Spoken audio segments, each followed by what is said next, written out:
Story of Prophet Yousaf. The story of Prophet Yousaf, Joseph in English, is mentioned in the Quran in Surah Yusuf.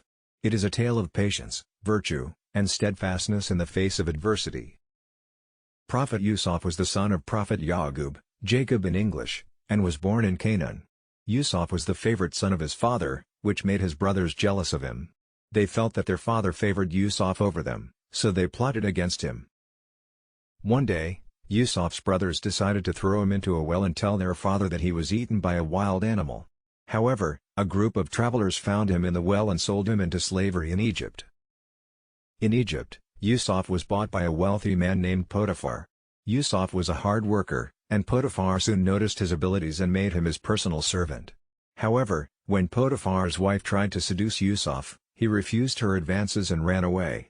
Potiphar's wife falsely accused Yousaf of trying to rape her, and he was thrown into prison. In prison, Yousaf met two other prisoners who had been in the service of the king. They had both had dreams, and Yousaf interpreted their dreams for them. One of the prisoners was released and went back to the king's service, and when the king had a dream that no one could interpret, the released prisoner remembered Yousaf and his ability to interpret dreams. Yousaf was summoned to the king's palace, and he interpreted the king's dream.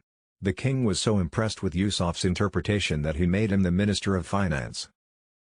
Years later, Yousaf's brothers came to Egypt to buy food during a famine, and they did not recognize him. Yousaf forgave his brothers and revealed his true identity to them. They were shocked and ashamed of what they had done to him, and Yousaf forgave them. In the end, Yousaf was reunited with his father, and they were able to live together happily. The story of Yousaf is a tale of patience, virtue, and steadfastness in the face of adversity. It teaches us that even in the darkest of times, we should remain patient and steadfast in our faith.